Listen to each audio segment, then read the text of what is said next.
Hello, ഇന്നത്തെ വാത്സല്യം സീരിയലിന്റെ എപ്പിസോഡാണ്. ഇന്നത്തെ വാത്സല്യം സീരിയലിന്റെ എപ്പിസോഡിൽ പാവം നമ്മുടെ മീനാക്ഷി കുട്ടിക്ക് ചതി പറ്റുമോ? സ്വന്തം കുഞ്ഞിന്റെ അമ്മയായ മൈഥിലിയെ കാർത്തിക് വീണ്ടും സ്വീകരിക്കുമോ? സ്വന്തം അച്ഛൻ ചെയ്ത തെറ്റിന്റെ ഫലം മകൾ അനുഭവിക്കുമോ? നമുക്ക് നോക്കാം. അപ്പോൾ ആദ്യം തന്നെ കാണിക്കുന്നത് മൈഥിലി അമ്പലത്തിൽ നിന്ന് പ്രാർത്ഥിച്ചുകൊണ്ട് നിൽക്കുവാണ്. ദൈവമേ, ഇങ്ങനെ കൈകൂപ്പി നിന്നിട്ട് എന്നോട് ക്ഷമിക്കണമേ, എന്നെ പോലുള്ള സ്ത്രീകൾ ജീവിച്ചിരിക്കാൻ പാടില്ല. ഞാൻ എൻ്റെ സ്നേഹനിധിയായ ഭർത്താവിനെ വഞ്ചിച്ചു, എൻ്റെ കുഞ്ഞിനെ ഞാൻ ഉപേക്ഷിച്ചു. ദൈവമേ, എന്നോട് ക്ഷമിക്കണമേ, പൊറുക്കണമേ എന്ന് പറഞ്ഞ് എന്താണ് പ്രാർത്ഥിച്ചുകൊണ്ട് നിൽക്കുവാണ്. എന്നിട്ട് പ്രാർത്ഥന കഴിഞ്ഞിട്ട് പുറത്തിറങ്ങി വന്ന് നിന്നിട്ട് കുറച്ചും കൂടെ എന്താണ് വിഷകൂപ്പിന്ന് കുറെ കൂടെ വിഷം എടുത്ത് കുടിച്ചിട്ട് അവിടെ കാർത്തികിനെ കാത്തൊരു സൈഡിൽ നീങ്ങി നിൽക്കുവാണ്. അപ്പൊ കാർത്തിക് ജീപ്പിൽ വന്ന് ഇറങ്ങിയിട്ട് അമ്പലത്തിലോട്ട് കയറിയിട്ട് എല്ലാവരും നോക്കുന്നുണ്ട്. ഇവളെ അവിടെ നിന്നും കാണുന്നില്ല. അപ്പൊ വീണ്ടും കാർത്തിക് കുറച്ചും കൂടെ അകത്തോട്ട് കയറി നോക്കിയപ്പോ ഇവളൊരു മരത്തിന്റെ ചോട്ടിൽ ഇങ്ങനെ എല്ലാം ഇതായി പോയത് കണക്ക് ഇങ്ങനെ നിൽക്കുന്നത് കാർത്തിക് കാണുന്നുണ്ട്. അപ്പൊ കാർത്തിക് മെല്ലെ എന്താണ് അവളുടെ അടുത്തോട്ട് വരുന്നു. എന്നിട്ട് സ്വന്തമായിട്ട് പറയുമോ, ഇവളാകെ തകർന്ന് പോയിരിക്കുവാണല്ലോ, ഇവളാകെ തകർന്നിരിക്കുവാണല്ലോ എന്ന് പറഞ്ഞ് അടുത്ത് വന്നിട്ട് ചോദിക്കുന്നുണ്ട്. അപ്പൊ ഇവനെ കണ്ടപ്പോഴത്തേന് ഇവള് എന്താണ് കണ്ണൊക്കെ അടച്ചു വെച്ചിരിക്കുവായിരുന്നു. കണ്ണിങ്ങനെ തുറന്നു. എന്തിനാണ് എന്നെ വിളിപ്പിച്ചത്, എന്താ കാര്യം എന്ന് പറഞ്ഞു. ഞാൻ വരാൻ പാടില്ലെന്ന് വിചാരിച്ചാണ്, പക്ഷെ എന്റെ സ്വഭാവമെല്ലാം മാറ്റിത്തന്നത് എന്റെ മീനാക്ഷി കുട്ടിയാണ് എനിക്ക് മാറ്റിത്തന്നത് എന്ന് പറയുന്നുണ്ട്. അപ്പോഴത്തേനും പറയുന്ന വീണ്ടും കരയുവാണെന്ന്. പറ, എന്താണ് കാര്യം കരയുന്നത്?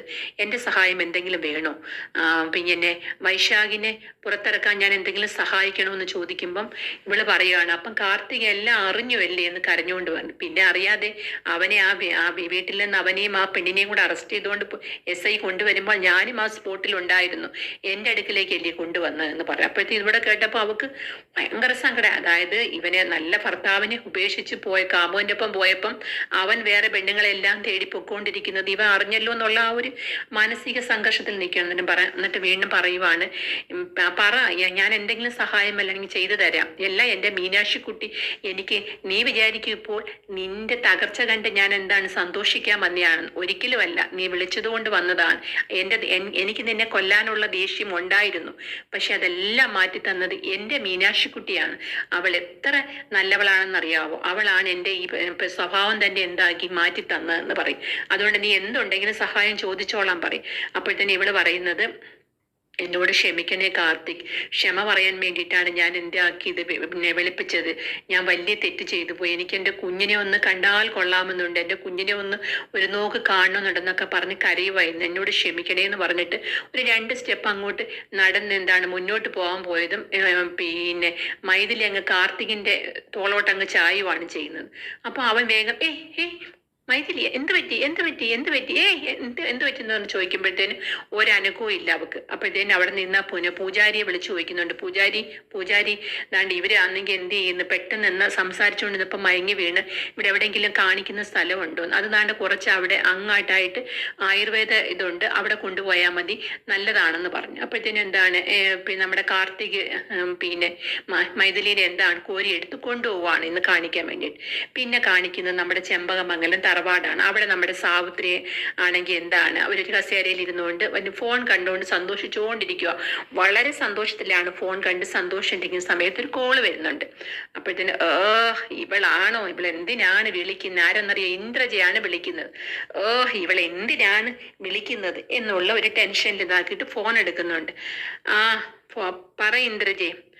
അതെന്താ സാവിത്രി, എന്നോട് പിണക്കമാണെന്നോ ചോദിച്ചു. അതല്ല, നമ്മൾ പിന്നെ അന്ന് സംസാരിച്ചിട്ട് രണ്ടുപേരും തമ്മിൽ അത്ര രസത്തിലൊന്നും അല്ലല്ലോ ഫോൺ വെച്ചത്, അതുകൊണ്ട് ഞാൻ വിചാരിച്ചു നീ വിളിക്കത്തില്ലായിരിക്കും എന്ന് പറഞ്ഞു. അതെങ്ങനെ ഞാൻ വിളിക്കാതിരിക്കും? നീ എൻ്റെ നാത്തൂനല്ലേ എന്ന് അവൾ ചോദിക്കുന്നുണ്ട്, ഇന്ദ്രജ എന്ന്. അപ്പോഴത്തേനും അന്ന് ഈ സാവിത്രി പറയുക, അങ്ങനൊന്നുമില്ല, നമ്മൾ തമ്മിൽ എന്താണ്, നമ്മൾ നാത്തൂനുമാണല്ലോ.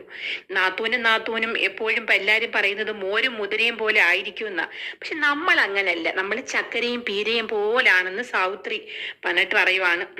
കാടകൂള വിഷം, ഇവളെ ഇങ്ങനെ ഒന്ന് സോപ്പിട്ടേക്കാം, അല്ലെങ്കിൽ ശരിയാവത്തില്ല എന്ന് ഫോൺ മാറ്റി വെച്ചിട്ട് പറയുവാണ്. കാടകൂള വിഷമാണേ, ഇതിനെങ്ങനെ വിട്ടാലും ഞാൻ ശരിയാവത്തില്ല, ഒന്ന് സ്നേഹത്തിൽ സംസാരിച്ചേക്കാന്ന് വീണ്ടും പറഞ്ഞു. അപ്പോഴത്തേനും എന്താണ് അവൾ അവിടെ നിന്നുകൊണ്ട് ചോദിക്കുന്നത്, എന്തേ മിസ്റ്റർ ജയറാമിന് എങ്ങനെയുണ്ട് എന്ന് ചോദിക്കുന്നുണ്ട്. അപ്പോഴത്തേനും സാവിത്രി പറയുന്നുണ്ട്, ഇന്ദ്രജയെ വേണ്ട, ഇനി ആ കാര്യത്തെ പറ്റി നമുക്ക് സംസാരിക്കേണ്ട. അപ്പൊ ഇതെല്ലാം കേട്ടുകൊണ്ട് നമ്മുടെ രാമേട്ടൻ എന്താണ് കേറി വന്ന ആ വാതിലിൽ തന്നെ ഇതെല്ലാം കേട്ടുകൊണ്ട് നിൽക്കുവാണ്. അത് സാവിത്രി എന്താവുന്നില്ല, കാണുന്നുമില്ല. പിന്നെ വേണ്ട ഇന്ദ്രജയെ, എൻ്റെ ഏട്ടനോടും നന്ദിനിയോടും എനിക്ക് ഭയങ്കര ദേഷ്യമുണ്ട്. അവരെനിക്ക് ഒരു ദ്രോഹവും ചെയ്തിട്ടില്ല. പക്ഷെ എനിക്കാണ് അവരോട് എന്താണ് ദേഷ്യമുള്ളത്. എന്നിട്ട് നിന്റെ കൂടെ ഞാൻ കൂട്ടുനിന്ന് ഏട്ടനെ കൊല്ലാൻ വേണ്ടി വരെ ഞാൻ നിന്റെ കൂടെ കൂട്ടുനിന്നു. ഇനി അത് വേണ്ട. എനിക്ക് മനസ്സിലായി, ഏട്ടൻ അങ്ങനെ ഒരു അവസ്ഥയിൽ കണ്ടപ്പോഴാണ് ഞാൻ ചെയ്തു പോയ തെറ്റ് എത്രയാണെന്ന് എനിക്ക് മനസ്സിലാവുന്നത്. ഇനി അങ്ങനെയൊന്നും ഞാൻ നിന്റെ കൂടെ കൂടുന്നില്ല. നമുക്ക് എന്താണ് നല്ലതായിട്ട് ജീവിക്കാം എന്ന് സാവിത്രി അങ്ങോട്ട് പിന്നെ ഇന്ദ്രജയോട് സംസാരിക്കുവാണ് ചെയ്യുന്നത്. അപ്പോഴത്തേനും ഇന്ദ്രജ പറയുവാണ്, എങ്ങനെ എങ്ങനെ എങ്ങനെ എങ്ങനെ എങ്ങനെ നല്ലതുപോലെ ജീവിക്കാം. അപ്പം എന്താണ് സാവിത്രി പറയുന്നുണ്ട്, എൻ്റെ മോൻ കാർത്തികാണ് ഈ കേസ് അന്വേഷിക്കുന്നത്. കേസ് കറങ്ങി തിരിഞ്ഞ് വന്ന് നിന്റെ അടുക്കൽ വന്നാ അവൻ നോക്കത്തില്ല നിന്നെ, അവൻ തീർച്ചയായും അറസ്റ്റ് ചെയ്തുകൊണ്ട് പോവും. എങ്ങനെ എങ്ങനെ എന്നെ അറസ്റ്റ് ചെയ്തുകൊണ്ട് പോകുന്നു? അത് കൊള്ളാം എന്ന് ഇന്ദ്രജ പറയുന്നു. അപ്പൊ വീണ്ടും എന്താണ് സാവിത്രി പറയുവാണ്, ഇന്ദ്രജയ്ക്ക് പിന്നെ പോലീസും ലോകപ്പും എല്ലാം ഒരു ടൂറിസ്റ്റ് ബംഗ്ലാവ് പോലെ ആണല്ലോ. പക്ഷെ എനിക്ക് അങ്ങനെയല്ല. എനിക്കതൊക്കെ എന്താണ് പേടിയും ഭയവും, എനിക്ക് കുറച്ച് അഭിമാനവും ഒക്കെ ഉണ്ട്. ഞാൻ കാർത്തികിന്റെ അമ്മയാണ്, SCPയുടെ അമ്മയാണ് എന്ന് പറയുന്നുണ്ട്. കൊള്ളാം കൊള്ളാം കൊള്ളാം, കാർത്തികിന്റെ അമ്മയല്ലേ? അപ്പം നീ എന്നെ ഒറ്റ കൊടുക്കാനാണ് തീരുമാനിച്ചിരിക്കുന്നതെങ്കിൽ നമ്മൾ ഒന്നിച്ച് നിന്നാൽ നമുക്ക് രണ്ടുപേർക്ക് മുന്നോട്ട് കൊണ്ടുപോവാൻ. നീ അതല്ല, നല്ല പിള്ള ചമഞ്ഞ് അവിടെ സമാധാനം. അപ്പൊ ഇവള് പറയുന്നുണ്ട് സാവിത്രി, ഞാൻ കാരണമാണ് ഇവിടെ പ്രശ്നങ്ങളെല്ലാം ഈ ചന്ദനമംഗലത്ത് പിന്നെ ഉണ്ടായിക്കൊണ്ടിരുന്നത്. ഇപ്പൊ ഞാൻ നല്ല ഇതായപ്പോഴത്തേന് ഇവിടെ വളരെ സന്തോഷമാണ്. അപ്പൊ നീ ചന്ദനമംഗലത്തെ സന്തോഷം എന്താണ് അനുഭവിച്ചുകൊണ്ടിരിക്കുവാണല്ലേ? അങ്ങനെ അവരെയെല്ലാം നീ സന്തോഷിക്കാൻ വിടുവാന്ന്. നീ ഒന്ന് ആലോചിച്ചു നോക്കണം. ഞാനല്ല കൊന്നത്, നീയാണ് കാരണക്കാരി. കാരണം നീയാണ് എന്നെ ആ കുറ്റം ചെയ്യാൻ പ്രേരിപ്പിച്ചത്. കാരണം പ്രേരണാ കുറ്റമാണ് ഏറ്റവും വലിയ കുറ്റം എന്ന് പറയുന്നുണ്ട്. അപ്പൊ സാവിത്രി, അയ്യോ എൻ്റെ അമ്മേ എന്ന് പറഞ്ഞുകൊണ്ട്, എന്തുവാ ഇന്ദ്രജയ നീ പറയുന്നത്? ഞാൻ അതിന് എന്ത് ചെയ്തു? നീയല്ലേ എപ്പോഴും എന്നോട് പറയുന്നത് ഏട്ടനെ കൊല്ലണം കൊല്ലണം എന്ന് പറഞ്ഞുകൊണ്ടിരുന്നത്. ഞാൻ ആ ഉദ്ദേശത്തിലല്ല പറഞ്ഞത്. നീ ഇങ്ങനെ കൊല്ലുമെന്ന് ഞാൻ എന്താണ് വിചാരിച്ചിട്ടില്ല, കൊല്ലാൻ നോക്കുമെന്ന് എന്നൊക്കെ ഈ പറയുവാണ് ചെയ്യുന്നത്. അപ്പോഴത്തേനും ഇന്ദ്രജ പറയുവാണ്, ഒന്നിച്ച് നിന്നാൽ നിനക്ക് കൊള്ളാം, അല്ലെങ്കിൽ ഞാൻ ഗുണ്ടകൾക്ക് എന്താണ് പൈസ കൊടുത്ത് അവരുടെ തലയിൽ എന്താണ് കുറ്റം ഏൽപ്പിച്ച് വെച്ചിട്ട് ഞാൻ റാസൽ കൈമേലോട്ട് പോകും. നീയാണ് ഇവിടെ കിടന്ന് പെടാൻ പോകുന്നത്. നീ ജയിലിൽ പോയി കിടക്കുകയും ചെയ്യും, ഞാൻ പോകത്തുമില്ല ജയിലിൽ എന്ന് പറയുമ്പോഴത്തേനും സാവിത്രിക്ക് ഭയങ്കര ടെൻഷൻ ആവുന്നു. പക്ഷേ രാമേട്ടൻ ഇതെല്ലാം കേട്ടുകൊണ്ട് നിൽക്കുവാണ്. അതായത് സ്വന്തം സഹോദരനെ കൊല്ലാൻ വേണ്ടി ആളെ അയച്ചത് ഇവളാണെന്നും ഇവളിതിനെല്ലാം കൂട്ട് നിന്നു എന്നും എല്ലാം അറിഞ്ഞു. അപ്പൊ ഇന്ന് പിന്നെ കഴിഞ്ഞ ഒരു ഇതിൻ്റെ അകത്ത് മീനാക്ഷി പറയുന്നുണ്ടായിരുന്നു, എനിക്ക് ഈ സാവിത്രി അമ്മേനെ, എൻ്റെ അമ്മായിയമ്മനെ സംശയമുണ്ട്, അച്ഛനെ കൊല്ലുന്നതിൻ്റെ എന്തെങ്കിലും ഒരു കൂട്ടുണ്ടോ എന്ന് സംശയമുണ്ടെന്ന് പറഞ്ഞത് സത്യമായല്ലോ എന്ന് രാമേട്ടൻ എന്താണ് ആലോചിച്ചുകൊണ്ട് നിൽക്കുവാണ് ചെയ്യുന്നത്. എന്നിട്ട് ഫോൺ വെച്ച് തിരിഞ്ഞ് നിന്നിട്ട്, ഈ വിഷമായിട്ട് ഇനി എങ്ങനെ ഞാൻ മുന്നോട്ട് പോവും, കാടകൂള വിഷം എന്ന് പറഞ്ഞുകൊണ്ട് തിരിഞ്ഞതും രാമേട്ടനെ കണ്ടു തോന്നിച്ചിരുന്നു. അപ്പൊ രാമേട്ടൻ ചോദിക്കുന്നു, സാവിത്രി നീ പിശാചാണല്ലോ, നീ ഇത്രയും വലിയ ദ്രോഹിയാണല്ലോ, സ്വന്തം കൂടെപ്പിറപ്പിനെ കൊല്ലാൻ വേണ്ടി എന്താണ് കൂട്ടുനിന്നു? രാമേട്ട ഇല്ല രാമേട്ട, ഇന്ദ്രജ എന്നെ കൊണ്ട് എന്താണിതല്ലേ? ഇന്ദ്രജ നിന്നെ കൊണ്ട് ചെയ്യിപ്പിച്ചു, എന്നാലും നീ ഇത്രയും ഒരു മോശപ്പെട്ട സ്ത്രീയാണെന്ന് ഞാൻ വിചാരിച്ചില്ല. നിന്റെ കയ്യിൽ പല സ്വഭാവങ്ങളും ഉണ്ടായിരുന്നു, പക്ഷെ നീ ഇത്രയും ഒരു ക്രൂരയാണെന്ന് ഞാൻ വിചാരിച്ചില്ല എന്ന് പറഞ്ഞു. നീ പിന്നെ ഞാനിത് ഒളിച്ചു വെച്ചാൽ നമ്മുടെ മകനാണ് ഈ കേസ് അന്വേഷിക്കുന്നത്. ഞാൻ ഈ കാര്യം, നീ ഇതിൻ്റെ അകത്ത് സംബന്ധപ്പെട്ടെന്നുള്ള കാര്യം ഞാൻ ഒളിച്ചു വെച്ച് കഴിഞ്ഞാൽ ഞാൻ ഒരു ക്രിമിനലായി തീരും. അത് പാടില്ല. ഞാൻ ഇതെല്ലാം എൻ്റെ മകൻ കാർത്തികിനെ അറിയിക്കുമെന്ന് പറയുന്നുണ്ട്. അപ്പോഴത്തേനും ഇവള് വേണ്ട രാമേട്ട അറിയിക്കല്ലേ എന്നൊക്കെ കെഞ്ചി പറഞ്ഞിട്ടും ശരിയാവത്തില്ലെന്ന് മനസ്സിലായപ്പോഴത്തേനും എന്നിട്ട് രാമേട്ടൻ പറയുന്നുണ്ട്, ഞാൻ സത്യസന്ധനായ മാധവമംഗലത്തെ മേനോന്റെ മകനാണ്, ഞാനിത് അവനെ അറിയിപ്പിച്ചിരിക്കുന്നു. അപ്പോഴത്തേനും എന്താണ് സാവിത്രി പറയാണ്, അങ്ങനെ അറിയിപ്പിച്ചാൽ ഈ സത്യസന്ധനായ മാധവമേനോന്റെ എന്താണ് ആക്ഷേപം ഉണ്ടാവാൻ പോകുന്നത്. അതെന്താ? അതായത് എന്നെ അറസ്റ്റ് ചെയ്യുന്ന കൂട്ടത്തിൽ അദ്ദേഹത്തിന്റെ മകളായ ഇന്ദ്രജയും കൂടെ ചേർത്താണ് അറസ്റ്റ് ചെയ്യുന്നത്. അപ്പൊ അദ്ദേഹം അത് കണ്ട് ഹൃദയം പൊട്ടി മരിക്കും. നിങ്ങൾ അറിയിപ്പിക്കാൻ പറ്റുമെങ്കിൽ അറിയിപ്പിക്കാൻ പറഞ്ഞിട്ട് വലിയ ഹുങ്കിൽ അങ്ങ് എന്ത് ചെയ്യുക പോവാണ് ചെയ്യുന്നത്. പിന്നെ കാണിക്കുന്നത് നമ്മുടെ മൈഥിലിനെയാണ്. അവിടെ എന്താണ് അവരെന്ത് ചെയ്യിപ്പിക്കുവാണ്, കഴിച്ച വിഷമൊക്കെ എന്താണ് ഛർദ്ദിപ്പിക്കുവാണ് ചെയ്യുന്നത്. അവശയായിട്ട് കഴിക്കുവാണ്, വീണ്ടും ഛർദ്ദിക്കുന്നു, വീണ്ടും കിടക്കുന്നു, വീണ്ടും ഛർദ്ദിക്കുന്നു, അവശയായിട്ടിരിക്കുന്നു. അപ്പൊ ഈ ACP എന്താണ് പുറത്ത് നിന്നിക്കുമില്ലേ. അപ്പം പിന്നെ ACPയോട് അവർ വന്ന് ചോദിക്കുന്നു, ഈ സ്ത്രീ ആരാണ്, ഈ സ്ത്രീയുടെ പേരിൽ വല്ല കേസോ കാര്യങ്ങളോ ഉണ്ടോ, അതെന്താന്ന് ചോദിക്കാൻ പറയുന്ന, അല്ല അവര് വിഷം കുടിച്ചിരിക്കുവാണ്, പിന്നെ അതുകൊണ്ട് ചോദിച്ചതാണെന്ന് പറഞ്ഞു. നിങ്ങൾ വേറെ എന്താണ് പോലീസ് ഡ്രസ്സിലുമാണ്, അത് പിന്നെ അവൾക്ക് പിന്നെ കേസും കാര്യങ്ങളും ഒന്നും അവളുടെ പേരിലില്ല എന്ന് പറയും. അപ്പൊ ഈ സ്ത്രീ ആരാണെന്ന് ചോദിക്കും. ഞാൻ എന്തിനാണ് നിങ്ങളോട് കള്ളം പറയുന്നത്, സത്യം പറയാം. എന്നിട്ട് കാര്യം പറയുന്നു.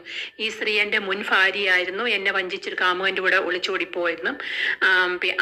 ആ കാമുകൻ ഇപ്പൊ എന്താണ് അനാശ്വാസത്തിന് വേണ്ടിയിട്ട് അറസ്റ്റ് ചെയ്യുന്നുള്ള കാര്യങ്ങളൊക്കെ എന്താണ് ACP പറയുന്നു.